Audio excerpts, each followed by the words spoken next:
자, 조금 쉬셨죠? 네, 마저 하겠습니다. 책으로 볼게, 문제집 보겠습니다. 자, 5번이에요, 5번. 자, 오존층 파괴 물질에 대해서 생산 사용을 정확하게 규제한 게 몬트리올. 89년. 답은 2번입니다. 비엔나 아닙니다. 정확히 규정을 했기 때문에 몬트리올. 자, 6번 보시면 유해 폐기물의 국가 간 수출입 처분 규제할 목적 바젤 협약. 그래서 처음에는 이렇게 좀 간단하게 시험 문제가 나왔구나 하시면 되고요. 자, 7번도 좀 간단하지? 해양 오염 방지를 주목적으로 하는 거는 런던 협약. 그래서 답은 3번이고요. 그 다음에 8번. 자, 유넵. 국제연합환경계획기구입니다. 유넵의 주요 업무나 설명이 아니고, 제가 이걸 따로 얘기하진 않았지만, 하여튼, 답은 고를 수 있어야 되겠지. 아닌 것은입니다. 세계 각 나라의 환경기구를 유지 관리하는 데 필요한 소요 경비를 재정적으로 지원할 것 같아, 안 할 것 같아요? 네, 안 하지. 얘네들이 어떤 애들인데, 이건 안 할 것 같아요. 답은 1번 같고, 그러면 이런 건 하겠네. 지원, 기술 인력, 이런 걸 해줄 것 같아요. 2번. 그리고 3번에 보시면 조정, 지휘, 이런 거 할 것 같아. 국제협력 할 것 같고요. 그 다음에 72년 스웨덴의 스톡홀름에서 열린 인간환경회의의 결정에 따라 73년에 설립됐다. 맞죠? 73년에 설립된 거. 네, 그래서 답은 1번. 그래서 이런 것들은 가볍게 넘어가셔야 돼. 이런 거 갖고 나 안 배우는데 이러지 마시고. 근데 9번 같은 경우도 그래요. 그래서 제가 이걸 아예 안 갖고 온 것 중에 하나가 되게 많더라고요. 10개년 종합계획 기본 원칙이 너무 많아서 이거 하다 보면 몇 쪽이 넘어가서 이걸 안 하고, 이것도 역시 문제로 우리 감을 좀 잡으셔야 되는데, 수용체 중심의 접근법이야. 그럼 수용체 중심의 접근법이라는 거는 이런 거죠. 환경 오염이 있어. 그러면 여기 오염물질이 배출이 돼.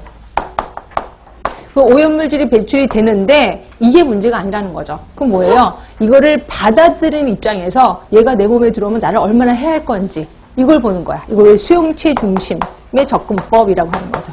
수용체 중심의 접근법이라고 하는 거죠. 이러다 보니까 자연스럽게 위해도가 결정이 되는 거예요. 근데 위해도가 결정이 된다는 게 뭐냐면, 자, 어떤 물질이 되게 나쁜 물질이 있어. 나쁜 거 알아. 그죠? 근데 우리가 평생 동안 이 물질에 얼마나 노출이 돼? 이걸 계산해 보는 거예요. 그래서 예전에 라돈이라는 거 있었잖아.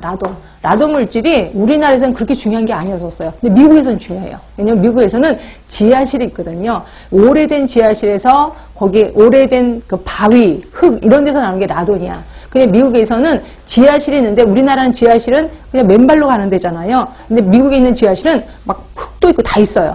그러니까 그렇게 오래된 곳에 있었다 보니까 라돈 물질이 꼭 노출이 되거든요.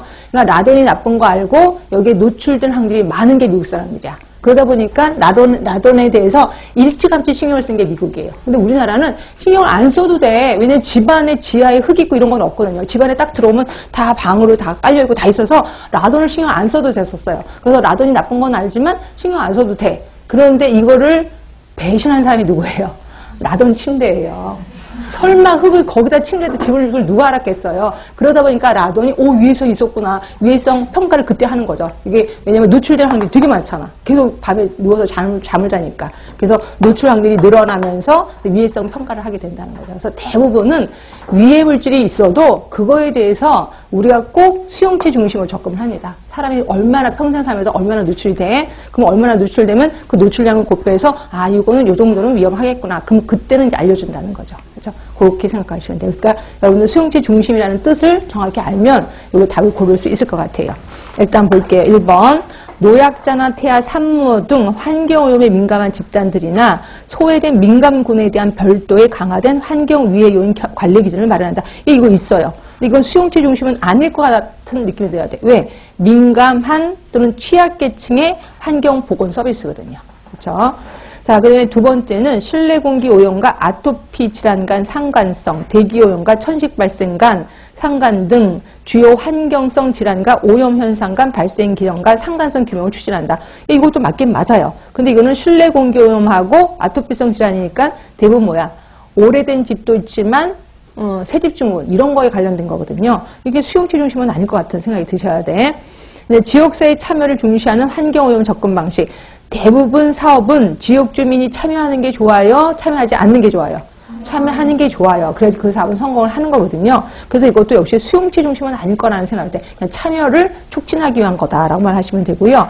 그럼 반면에 4번을 보시면 환경오염 물질 배출량이나 그 자체보다는 받아들이는 사람이나 생태에 끼치는 유해 정도를 중심으로 그 구축이 필요하다는 거죠. 이게 확실히 수용체 중심이라는 게 느껴지셔야 됩니다. 그래서 답은 4번이 되는 거죠. 그래서 이런 문제 나오면 절대 떨지 말고 읽어보시면 뭐가 나온다니까요. 답은 4번인 거고요. 자, 그래서 잠깐만 유인물 잠깐만 볼게요. 유인물을 보시면 자, 인간 환경 선언 4대 원칙은 좀 이따 볼 거고, 거기에 위해성 평가를 잠깐 볼까 합니다. 아까 이게 이제 아까 말한 대로 수용체 중심의 접근 방법에서 위해성 평가하는 건데, 자, 그 위해성 평가의 단계를 잠깐 볼게요. 단계를 보시면 1번의 위험성 확인. 아, 이 물질이 위험하대. 이 물질이 노출이 된다면 암에 걸린대. 라고 확인이 돼. 그래서 위험성 확인입니다. 그러면 평생 동안 얼마나 노출할 건데, 노출을 평가합니다. 그래서 우리 사람들이 살면서 한 번도 노출된 적이 없어. 노출되지 않아. 근데 노출 평가 해봤자, 그럼 위험하지 않다라고 보는 거죠. 근데 자주 노출이 돼. 근데 노출 평가를 해. 그럼 그 다음 단계 용량 반응을 평가합니다. 용량과 발생률 간의 관계를 보는 거죠. 얼마 정도